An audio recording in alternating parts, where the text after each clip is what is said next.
अब printing press आ गई, अब प्रिंट हो रही हैं चीजें, ठीक है। तो अब प्रिंटिंग का जो मेजर बेनिफिट था वो क्या था कि प्रिंट अब क्या लेके आया, एनलाइटनमेंट लेके आया। प्रिंट ब्रॉट एनलाइटनमेंट मतलब ज्ञान। अभी तक लोगों को जो बताया जाता था वो मान लेते थे कि भाई अच्छा ऐसे है, राजा की बात माननी है, राजा ही हमारा उद्धार करेगा, राजा ही हमारे लिए जस्टिस लाएगा। न्याय के लिए लोग कहाँ जाते थे, राजा के पास जाते थे, है ना। वही लॉज बना रहा है, वही एग्जीक्यूट कर रहा है, वही जुडिशरी, सब कुछ वही है। और उसकी वजह से क्या हो रहा था, देयर वाज डेस्पोटिज्म। ये वर्ड याद रखना, ये बार बार आएगा, ये यूरोप में भी आएगा, नेशनलिज्म इन यूरोप में। डेस्पोटिज्म का मतलब होता है कि you are exercising absolute power. भाई राजा के पास, आपने राजा को सारी पावर दे दी, ना तो तुम उसको हटा सकते हो, वही चाहे वो किसी की गर्दन कटवा दे, चाहे वो किसी को इनाम दे, वो उसकी मर्जी है। तो क्या राजा भगवान होता है? नहीं, लेकिन फिर भी उसको भगवान ही माना जाता था। जिसकी वजह से उसने क्या करा, ही मिसयूज्ड हिज पावर। राजा मोस्टली क्या करते थे, अपनी पावर को मिसयूज करते थे, कुछ लोगों को मरवा रहे हैं, मास किलिंग करवा रहे हैं, ये सारी चीजें हो रही थी। फ्रेंच रेवोल्यूशन याद है, राजा अच्छे थे फ्रेंच रेवोल्यूशन में? नहीं ना, अपनी मर्जी से काम कर रहे थे, है ना। अमेरिका की मदद करी, ये सब करा, लेकिन लोगों की तो हालत खराब, लोगों के पास खाने को भी नहीं था। तो इसको कहते हैं डेस्पोटिज्म। आप अपनी पावर यूज कर रहे हो, अपने हिसाब से चल रहे हो, लोग मर रहे हैं, मरने दो, कोई फर्क नहीं पड़ रहा। पर क्या अब जरूरत थी इस चीज को एंड करने की? तो फिर ये कैसे एंड हुई? क्या प्रिंट कल्चर आपके लिए कुछ एनलाइटनमेंट लेके आया? हाँ, लेके आया। पर कैसे? सबसे इसमें जो 2-3 एग्जांपल्स हैं वो आपको लिखने हैं। ये क्वेश्चन बहुत बार आता है, ये आपके वैल्यू बेस्ड क्वेश्चंस में से है, जिसमें से we have to use the same points from the book only. सबसे पहला पॉइंट है मार्टिन ल्यूथर का। मार्टिन ल्यूथर 1517 में आया, and he was a religious and religious reformer and a philosopher. Got it. अब इसने क्या करा, इसने एक बुक लिखी 95 थीसिस। इस बुक में एक बुक नहीं कह सकते इसको, आर्टिकल टाइप लिखा इसने। इस आर्टिकल में इसने जो कैथोलिक चर्च था, जो क्रिश्चियंस का जो चर्च होता है उसको कैथोलिक्स का चर्च कहा जाता है, तो ये कैथोलिक्स के जितने भी मैल प्रैक्टिसेस थी वो बताई कि भाई ये लोग मैल प्रैक्टिसेस मतलब कि वो गलत काम कर रहे हैं वहां पे, और उसने उनको चैलेंज कर दिया। और दूसरा, तुम्हें पता है कि फ्रेंच रेवोल्यूशन पढ़ के आए हो 9th में, तो पता है कि चर्च की अथॉरिटी सबसे ज्यादा थी, राजा से भी ज्यादा पावर किसकी थी, चर्च की, और इन्हीं को ही मेन टैक्सेस वगैरह भी मिलते थे। तो इन्होंने सबसे ज्यादा तबाही मचा रखी थी सोसाइटी में। तो इसने इनके नेगेटिव पॉइंट्स बताए और साथ में इन्हें चैलेंज कर दिया कि प्रूव कर दो अगर मैं गलत हूं तो। वो कर नहीं सकते थे क्योंकि ये सबसे ज्यादा लग्जरी में जी रहे थे, सबसे ज्यादा ऐश ये लोग मार रहे थे उस समय। तो अब क्वेश्चन ये आया जब इसने इसकी कॉपीज इसने लगाई और वो स्प्रेड हो गई, उसी के और प्रिंट हो के क्या हुआ, there were so many copies sold, they were distributed. अब लोगों का दिमाग चलना शुरू हो गया कि हाँ भाई ये भी तो सोच है एक, we have to question it. और लोगों ने इसको कैथोलिक चर्च को प्रोटेस्ट करना शुरू कर दिया।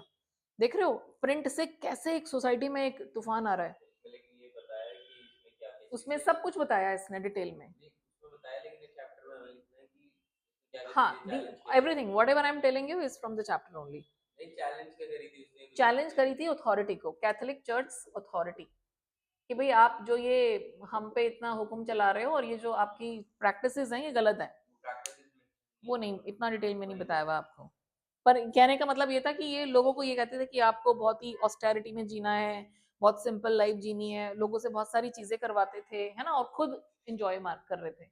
बट उल्टा होना चाहिए था एक्चुअली। तो इसने इनको चैलेंज करा, जिसकी वजह से बहुत सारे लोग अगेंस्ट हो गए इस चर्च के, और इसी से क्या आया, रिलीजियस रिफॉर्म आया और एक नया प्रोटेस्टेंट रिफॉर्मेशन आया। तो एग्जाम में कई बार मार्टिन ल्यूथर का नाम नहीं आएगा क्वेश्चन में, हो सकता है खाली तुम्हें ये दे दें कि भाई प्रोटेस्टेंट रिफॉर्मेशन कैसे आया। तो वो किसकी वजह से आया प्रोटेस्टेंट रिफॉर्मेशन, क्योंकि कैथोलिक चर्च को प्रोटेस्ट किया गया और क्रिश्चियनिटी दो हिस्सों में डिवाइड हो गई। क्रिश्चियनिटी एक तरफ, कैथोलिक्स रह गए जो पुरानी सोच पे मानते थे, और जो नए वाले मॉडर्न थे, पूरा जो आज का इंग्लैंड है ना, यूके, वो इसमें मानता है प्रोटेस्टेंट है। तो ये याद रखना, व्हाट इट। तो प्रोटेस्टेंट रिफॉर्मेशन आया, रिलीजन के दो हिस्से हो गए, अलग अलग टाइप के लोग आ गए। बल्कि ये अच्छी चीज है, डिबेट तो होगी ना इससे, आपका दिमाग तो चलेगा, अब आपको एक ही चीज फॉलो नहीं करनी है। दिस इज द इसको कहते हैं एंडिंग डेस्पोटिज्म। तो ये डेस्पोटिज्म किसका एंड करा? एब्सोल्यूट अथॉरिटी, चर्च की। हाँ हाँ, अब आपको समझ आ गया। अगर आपको ये मेन कॉन्सेप्ट समझ है तो आप कैसे भी लिख सकते हो।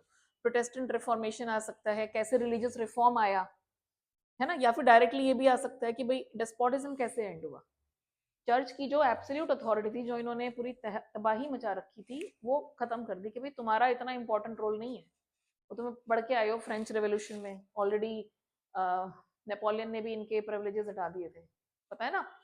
तो वो चीज आपको बतानी है। अब नेक्स्ट आ जाओ इस पे, मर्सियर। मर्सियर ने ही वाज अ नॉवेलिस्ट। इसने एक वो कहा था कि ओ टायरेंट ट्रेम्बल, अब तुम कांपना शुरू कर दो। क्यों? जो जुल्म कर रहे हैं ना टायरेंट्स जो हैं, अब तुम्हें ट्रेम्बल करना है, तुम्हें कांपना है। क्यों? टायरेंट्स कौन है बताओ? उस समय पे कौन जुल्म कर रहा था लोगों पे? चर्च और किंग, रॉयल पीपल। तो अब अगर लोगों को तुम एक बार समझा दोगे कि भाई ये तरीका सही नहीं है, अगर आप रॉयल फैमिली में पैदा हुए हो तो इसका मतलब ये नहीं है कि you have all the rights, तुम कुछ भी कर सकते हो। And people now went against that. French revolution is the best example, जो आपको ऑलरेडी पता है, you have studied in detail, तो यू नो दैट। तो फ्रेंच रेवोल्यूशन ने बता दिया था। और उसके अलावा ये बाकी की तिल्ली किसने लगाई? इन फिलोसॉफिकल थिंकर्स ने, ये भी तो थे ना। तो ये रूजो, जॉन लॉक, वॉल्टेयर सब पढ़ चुके हो आप। इन्होंने क्या कहा था कि भाई कोई भी प्रिविलेजेस नहीं मिलेंगे बाय बर्थ। क्यों देने हैं इनको? जस्ट तुम रॉयल फैमिली में पैदा हुए तो तुम राजा बन जाओगे? क्यों? ऐसा नहीं होना चाहिए। So no privileges by birth, आपको ये नहीं मिल सकते। नो, गलत है। लोगों को एक नई सोच दी, तो फिर करना क्या है ये भी बताया इन लोगों ने। क्या बताया? कि गवर्नमेंट कैसी होगी? जिसे पीपल विल इलेक्ट, है ना। और उसके अंदर क्या होंगे? उसमें एक लेजिस्लेचर अलग होगा, ये सब आपको पता ही है। लेजिस्लेचर अलग होगा, तो जो 9th में पढ़ के आए हो ना उसको भी याद रखो और उसको यूज करो। एग्जीक्यूटिव्स होंगे, और साथ में एग्जीक्यूटिव के साथ साथ जो जुडिशरी है वो अलग होगी। तुमने तो सब कुछ ही नहीं बना दिया राजा कोई।